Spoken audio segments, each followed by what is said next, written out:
তো আসলে মানে বিশাল ব্যাপার-স্যাপার। জি। টাকা থাকলে মানে অতিরিক্ত টাকা থাকলে যাই হয়। না আসলে কি এটা ব্যাপার না, অনেকজন ভাবে যে টাকা থাকলে মানুষ শো অফ করে। হুম। এখন মানুষের একটা ড্রিম থাকতে পারে যে আমি এটা করব, এটা বানাবো, এটা করব। হুম। যেমন এখন আইফোন 17 প্রো ম্যাক্স বের হয়েছে 1,80,000 টাকা দাম। তো এখন দেখবেন কার কাছে বাড়ি নেই কিন্তু তার কাছে আইফোন 17 প্রো ম্যাক্স আছে, কারণ এটা ড্রিম। ড্রিম। তো এই বাড়িটা আমার আর কি, আমি চায়নার একটা ডিজাইন দেখছি, দেন ডিজাইনটা আমি আর কি প্লে করছি, ট্রাই করছেন। জি। এটা আপনার ভালো লাগছে? জি। বাড়িটা কিন্তু আমারও অনেক ভালো লাগছে।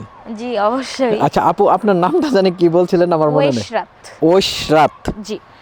ঐশরাত নামটা কিন্তু অনেক কঠিন হয়ে গেছে, মানে সাধারণ গ্রামের মানুষ আপনার নামটা বলতেই পারবে না, মানে দাঁত ভেঙে যাবে এরকম মনে হচ্ছে। আমার ডাক নাম হলো তানহা। ডাক নাম তানহা। জি। আর ওইটা কি আপনার এই? আমার ফুল নেম হলো ঐশরাত চৌধুরী তানহা। তানহা।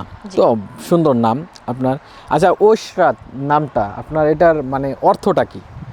এটার অর্থ আমি নিজেও এখনো ব্যাখ্যা করতে পারি নাই। কেন?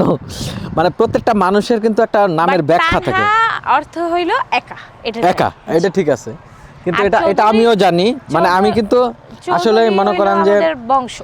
শুনেন আপু, আপনাকে বলি, আমি বাংলাদেশের 64 জেলায় আমরা যাই, মানে সবার সাথে পরিচয় হই, এভাবে পরিচয় হই, কথাবার্তা বলি, ভালো মন্দ কথা তার জীবন সম্বন্ধে জানি। তো যাই হোক, আপনার মানে সবার নামের একটা অর্থ খুঁজি, যে আপনার নামের অর্থটা কি। আপনি এই প্রথম আপনার নামের অর্থ বলতে পারলেন না, তাহলে কিরকম হলো? না আসলে এটা আমার রাখছে হইলো বড় আম্মু, উনি এই দুনিয়ায় নাই, কিন্তু কি মানে আমি আজ পর্যন্ত এটার অর্থ জানতে পারি নাই যে এটার অর্থ কি। না, অর্থ তো আপনার জানা উচিত, আপনার তো এটা জেনে রাখা উচিত। মানে এখন তো বর্তমানে মনে করেন যে গুগলে সার্চ দিলেও আপনার নামের অর্থটা আপনি পেয়ে যান।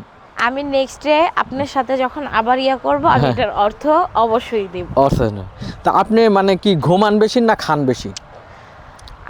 দুইটার একটা বলবেন। ঘুমান বেশি না খাই বেশি? ঘুমান বেশি, খান বেশি না খান কম? হ্যাঁ। আপনার স্বাস্থ্য তো আলহামদুলিল্লাহ ভালো দিছে, তাহলে এটা কি ঘুমিয়ে হয়েছে না খাইয়া হয়েছে? না ঘুমে হয়েছে। প্রচন্ড ঘুমাই। মানুষের যখন টেনশন না থাকে তখন তার স্বাস্থ্যটা আল্লাহ পাক দেয় আর কি, বুঝতে পারছে। তো আপনার কোনো টেনশন নাই বোঝা যাচ্ছে। আলহামদুলিল্লাহ বর্তমানে কিসের টেনশন? সবই আছে আপনার, কোনোটাই তো কম নাই। তো প্রিয় দর্শকবৃন্দ, আসলে যে ঐশরাত চৌধুরী তানহাপুর সাথে পরিচয় হলাম, আজকে ওনার বাসায় আসলাম আমরা, তো ওনার একটা ভিডিও আমরা নিলাম। তো আপনাদের যাদের কাছে এই ভিডিওটা ভালো লাগছে, তো এখানে আমরা অনেক বড় ভিডিও নিছি, আমরা পার্ট করে ছাড়বো। জি।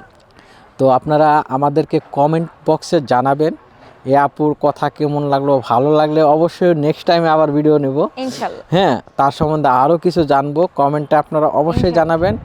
আর চ্যানেলটাকে সাবস্ক্রাইব করবেন, লাইক কমেন্ট শেয়ার করবেন। আপু কিছু বলতে চান? আমি একটাই কথা বলতে চাবো, ভাইয়ার পাশে থাকবেন, সাপোর্ট করবেন, লাইক কমেন্ট শেয়ার করবেন বেশি বেশি করে। আর আমার ভিডিওটা যদি ভালো লাগে ভাইয়াকে কমেন্ট করবেন উড়াদুরা, নেক্সট টাইম আমি আবার ক্যামেরার সামনে আসবো ইনশাআল্লাহ। আচ্ছা প্রিয় দর্শকবৃন্দ, আসলে ওনার সম্বন্ধে যদি আরও কিছু জানতে চান, আমার কথা হলো গিয়া, ওনার সম্বন্ধে যদি আরও কিছু আপনারা বিস্তারিত জানতে চান অবশ্যই কমেন্টে জানাবেন। কমেন্টে জানালে আমরা ওনার মনে করেন যে ভিডিও আমরা আরও নিব। আর